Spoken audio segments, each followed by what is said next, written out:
Hello viewers! If watching this video, you're probably having issues with your EVAP system and trying to figure out what's causing it.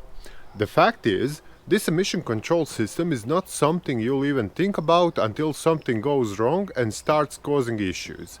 And one of the things right on the top of the list of potential suspects here is the EVAP's purge valve. But how to tell if it's to blame and what to do if that's the case? Well, that's exactly what we'll try to figure out in this video, so keep on watching. We'll start by explaining what the EVAP system is and how the purge valve fits in here.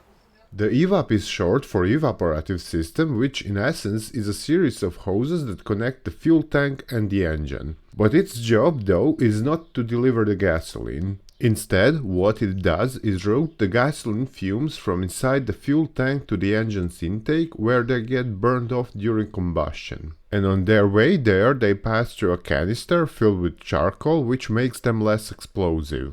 But when and in which amount these fumes enter the intake manifold must be precisely controlled. Otherwise, they could offset their fuel mixtures and cause all sorts of engine running issues. And that's where the purge valve comes into play. It sits between the charcoal canister and intake, sealing off the flow of gasoline fumes until the ECM decides it's the right time to let them through. When this time comes, it sends the signal to the purge valve, which opens and lets the fumes by. And there you have it, that's how the purge valve works. But what happens when it doesn't react and remains open or shut closed? Well, let's see. As said, the purge valve is controlled by the ECM, which will easily spot if it for any reason doesn't work as it should. And this, should it happen, will trigger a check engine light on your dashboard. But because many other things can cause the same, you'll need to check the codes with a scanner to narrow down the problem. Some of the codes you might expect to see with a faulty purge valve include the following. And quite frankly speaking, the check engine light is more or less the only symptom you'll have in most cars. But let's see what else you might experience. Excessive amounts of gasoline fumes which get burned in the engine will inadvertently increase your car emissions. And while you're not likely to notice this, as it's not so dramatic, it may show up on your car's yearly inspection, assuming it includes a smoke test. A stuck open purge valve acts as an intake leak, though it's letting gas fumes into the engine instead of fresh air. But nonetheless, this messes up the air fuel mixture with predictable consequences. So if the purge valve in your car is stuck open, you may experience hesitation, poor throttle response, or even a misfire. When starting the car, the purge valve should be fully closed. And if it isn't, a lot of fumes, which the ECM hasn't taken into consideration, will enter the engine's intake manifold. This actually leans up the air-fuel mixture, which makes starting the car a bit more difficult. Although it'll in most cases fire up eventually, it'll usually take more cranking until this does happen.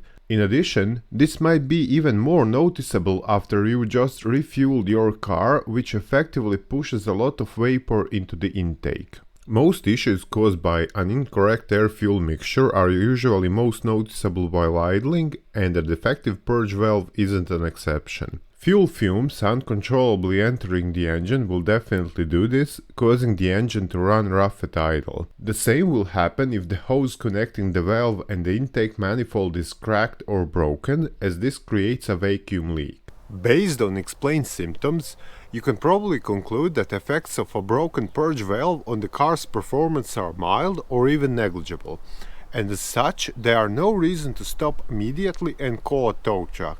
Moreover, because there is no risk of damaging the engine, you can use your car for a few days until there is a chance to fix it. Still, this doesn't mean you should ignore the problem and permanently leave it like that. Surely, you want your car to be in the best possible shape, right? And if the EVAP and the purge valve aren't working properly, your car will be polluting more, which isn't very nice. So once you've identified what's causing the issue, get the spare parts or have it fixed by a mechanic as soon as possible. Especially because, as we shall now see, the repair is not very difficult nor is that expensive.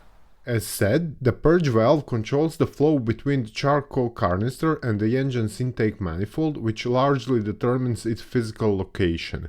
In most cars, this will be somewhere inside the engine bay. Just look for a hose running from the intake manifold toward the back of the car, and somewhere on it there should be a small plastic part with a wire connector on it. Sometimes, however, the purge valve could be fitted near the fuel tank, which makes it difficult to spot unless the vehicle is lifted in the air.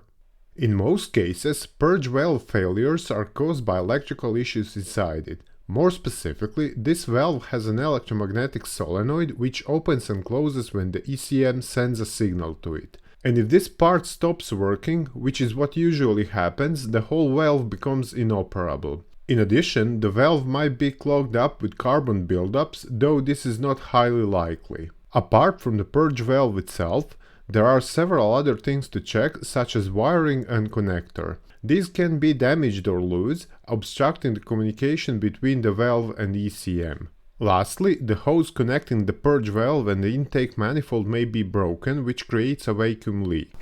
Before replacing the purge valve, you can test it, which can be done easily with a diagnostic tool. Still, these are more elaborate devices than your regular OBD scanner, and the chances are you don't have it. So let's see the other available method. All you need is a multimeter, which you'll use to check the continuity as a first test. Set the dial to continuity mode. This is usually represented by a sound wave icon. Then simply hook the probes to the valve's terminals. If there is no beeping, the solenoid within the valve is damaged and the power doesn't flow through, so to say. Then set the multimeter to resistance and measure the resistance between terminals. In most cars this will be somewhere between 15 and 30 ohms, but you'll have to get the exact values for your model. If this is far out of proper range, the valve is damaged. Also, we'd advise having a wiring diagram just to be safe. Lastly, you can connect the valve directly to the battery and try to hear if there is a clicking sound coming from it, which it should. Otherwise, the valve is defective. If having problems with the purge valve in your car, you'll most likely have to replace it. The valve itself doesn't cost that much, with prices usually being in the $50 region, although this might be a bit higher for some models. How hard it is to replace the purge valve, though, depends a lot on the access. In some cars, it'll sit at the intake manifold, making the replacement a quick and straightforward job. But sometimes, just to make our lives a little bit more difficult, the purge valve could be buried well within the depths of the engine bay, hidden by many of its components. Or it may be somewhere around the fuel tank, which might have to be removed.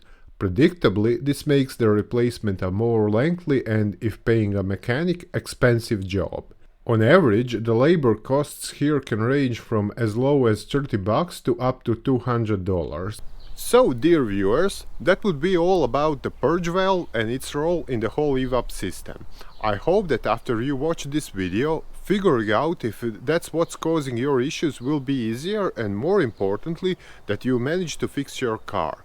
If so, make sure to press that like button and subscribe to our channel.